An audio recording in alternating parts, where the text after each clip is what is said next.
време да я изкараме. Като общото време за печене на мусаката, както сме сложили във формата, е около 45 минути. Като времето може да варира в зависимост от самата фурна. Оставаме я за кратко да поизчини и ще се видим по-късно, като сервираме. Здравейте и добре дошли в канала ми. Днес ще приготвя мусака. Като за рецептата са ни необходими 2 кг картофи, които сме обелили и измили добре, 1 голям морков или 2 по-малки, 1 глава лук, 500 г кайма, 50 на 50 свинско телешко и подправки сол, червен пипер, черен пипер, чубрица. Започваме като си нарязваме картофите на ситно.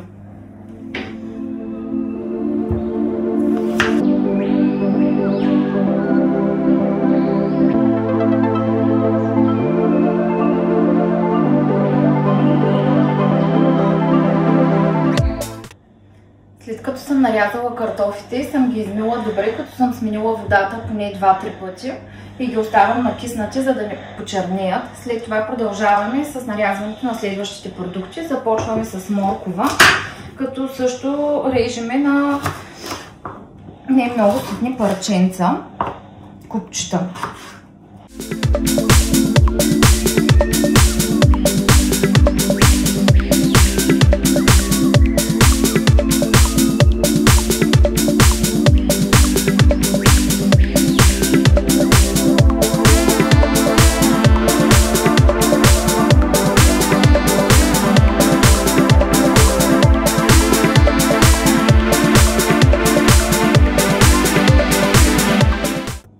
След като си нарежем всички продукти, е време да ви издам моята тайна за лесно раздробяване на каймата, когато я готвим.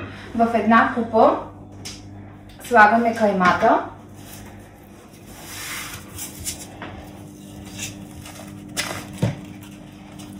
Добавяме си малко вода и размачкваме добре.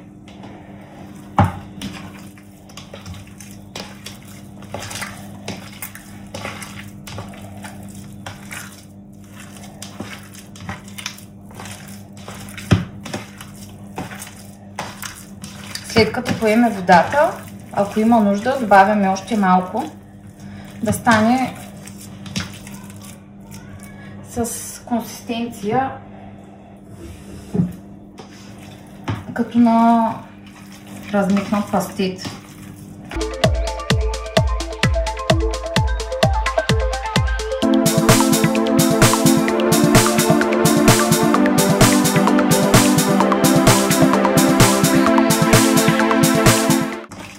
Умесваме добре. Докато приготвяме каймата, съм сложила на котлона 150 мл олио да се сгорещи.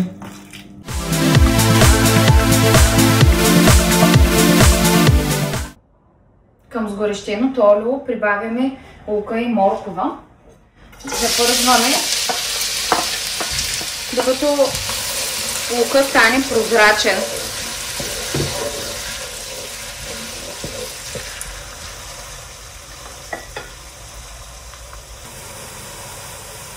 След като лука получи желания цвят, добавяме и каймата, като бъркаме непрекъснато.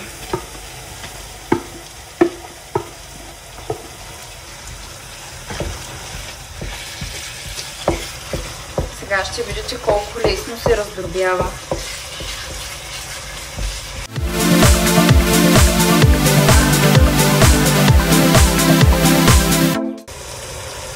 Ето я каймата, няколко минутки по-късно, колко добре се е раздробила. Няма едри парчета. Тъй като се е пуснала вода, я оставаме за кратко да се изпари, като през това време си подготвяме картофите, като ги изцеждаме добре от водата, за да може след като ги добавим да не пръскат. След като остане само на мазнина, добавяме и картофите.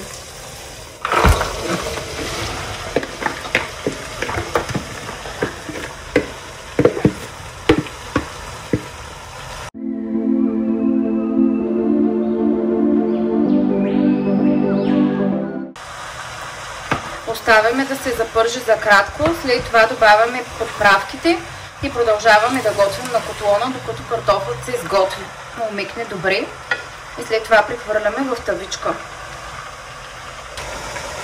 Добавям една чайна лъжичка червен пипер, пълна. Даже още малко ще сложа. Разбърквам добре.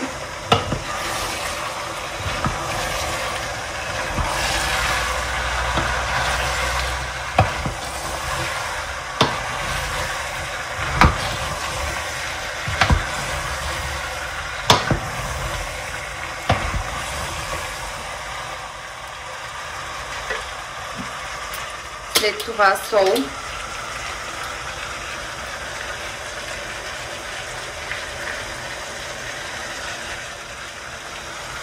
Три големи щипки.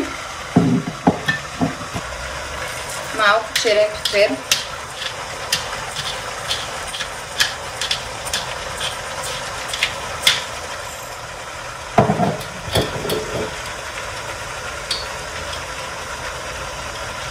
И чубрица. 2 чайни лъжички. Разбъркваме добре и оставаме да се готви.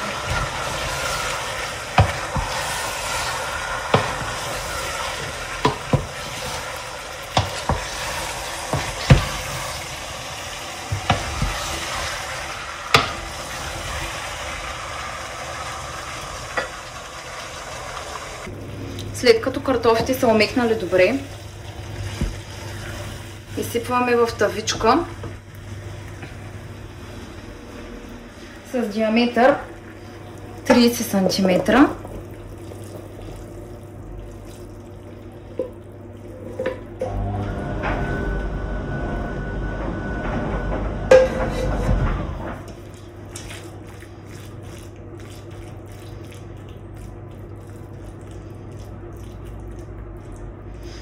Слагаме в предварително загрята фурна на 200 градуса с горен и долен релтан на вентилатор.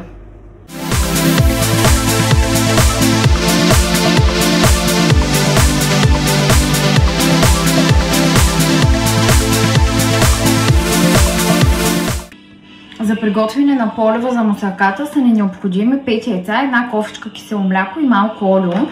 Започваме като в купа се разбиваме добре яйцата.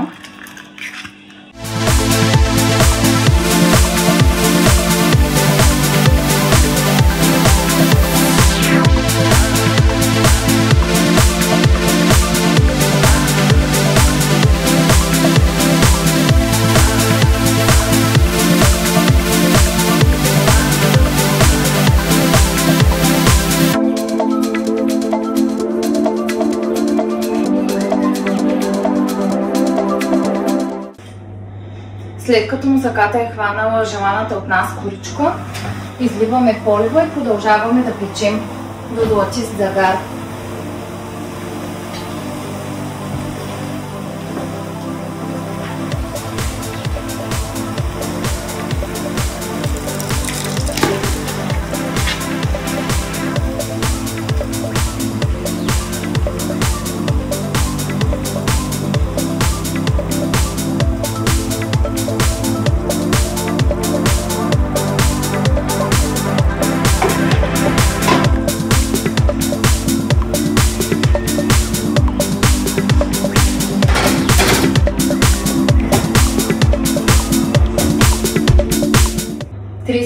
По-късно мусаката е готова.